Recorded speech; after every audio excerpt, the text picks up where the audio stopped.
Alice, existem leis brasileiras que me impedem de criar um reator caseiro, como o caso do David Hahn? Interessante, tem um caso. Bota aí, David Hahn. Mas existe, né? Tu falou que tá na Constituição, né? Reator caseiro. Primeiro, como é que você conseguiria o material para fazer? Né? Tem isso. Teve um caso de um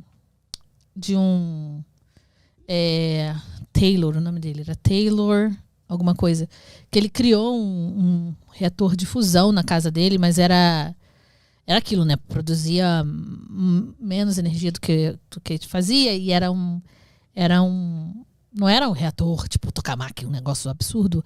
Ele fez alguma coisa, mas ele conseguiu, americano, ele conseguiu acesso a elementos radioativos, sabe? Então, eu espero, honestamente, para a pessoa que perguntou, que a gente tenha, que você não consiga acesso a elementos radioativos. Abre essa primeira notícia aí pra gente ver. Será que não é desse cara aí? A triste história do adolescente que criou um reator nuclear no quintal. Ele desmontou aparelhos para conseguir material. Ah, tá. David Hahn tinha obsessão com química desde os 10 anos e desmontava aparelhos para conseguir material radioativo. O que aconteceu com ele? Tem aí? David Hahn era escoteiro que desde criança gostava de química ao ponto de tentar construir reator nuclear no fundo do quintal e chamar a atenção das autoridades. Tudo isso antes de ser maior de idade. Durante a construção ele provavelmente foi submetido a doses altas de radiação, o que prejudicou sua saúde, mas a história passa para a próxima fotinha. Puta, bonitinho. Ah, tá. História dele e tal. Aos 10 anos você vai indo. Quero ver a cena final aqui. Gênesis, segunda a sexta. Acabou? Tá aí. Depois, tá, ele foi fazendo os testes, tal, foi comprando as paradinhas. Aos 16 apareceu em acampamento, tá, com a cara laranja. Aqui começa interessante. Aos 16 anos apareceu no acampamento com a cara laranja. Acharam que era excesso de sol, mas era uma overdose de Cantachantina. Não sei o que é isso. E aí? Fecharam anúncio. Gênesis. Quando questionado que história era aquela, David disse que se tratava de um experimento. Tá. Ele falou que era bronzeamento químico. Não muito tempo depois começou sua obsessão com químicos mais perigosos. Seus pais colocaram em um pequeno local na garagem para evitar explosões em casa. Os pais deixaram, cara, pode fazer, não tem problema, faz na garagem só.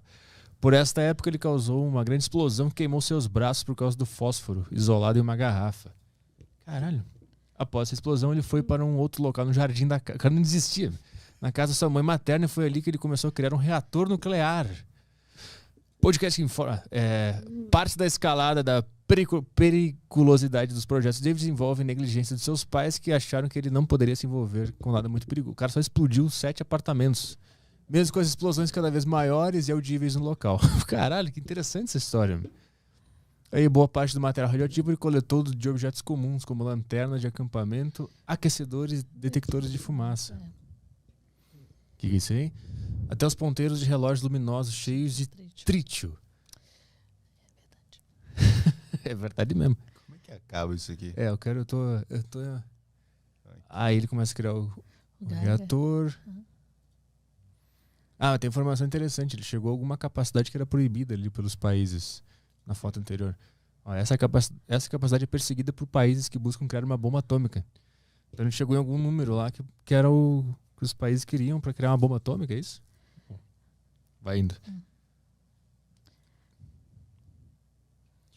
O reator nunca chegou a fazer isso, mas começou a emitir mais radiação do que deveria, o que colocou em risco até a vida de David. A galera foi lá ver. A polícia descobriu a presença do material e chamou agentes federais para lidar com o problema. O qual foi isolado e limpo. Isso foi em 95. Anteriormente, a própria mãe de David jogou um monte de material radioativo no lixo. Comum. Caralho. E o último capítulo. Cara, lê um negócio se apoiando e dá um crossfit.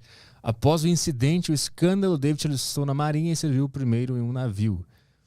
Blá, blá, ele foi diagnosticado com paranoico esquizofrênico, mas não foi considerado uma ameaça. David morreu ali, ó. Ele viveu bastante. Em 2016, por envenenamento por álcool. O cara fez tudo isso e morreu por causa de cerveja. Então, uma das coisas, assim, que a gente... Primeiro é que, em teoria, eu espero que a pessoa não tenha acesso a compra de material radioativo dessa forma. Alguns elementos, como detector de fumaça, realmente tem elementos radioativos e tal, em pequenas quantidades. E não é perigoso nem nada. Outra coisa é que você tentando na sua casa, você não tem não tem nem o conhecimento todo, nem o aparato de segurança, nem a metodologia, nem essas coisas. Você coloca você em risco tentando fazer esse tipo de coisa. Então, eu aconselharia essa pessoa que fez a pergunta, por favor, não tente construir um reator nuclear. Viu, Vini? Não faz aí. Não faz, por favor. Usa Até porque Enel mesmo. você pode se colocar em perigo dependendo de como você tentar conseguir esse material para isso. Porque não deveria conseguir um material para esse tipo de projeto. Mas super aconselho que, se você tem interesse de trabalhar no reator, vamos estudar e trabalhar, operar. Os operadores de reator estudam pra caramba, eles passam anos e anos treinando, mas tem ali a capacidade de estar dentro de uma sala de reator, garantindo que aquilo está funcionando tudo direitinho, com conhecimento muito legal. Eu conheço uma operadora de reator, fiz um podcast com ela, na verdade, que foi a primeira mulher operadora, supervisora de turno de operação de um reator nuclear no Brasil.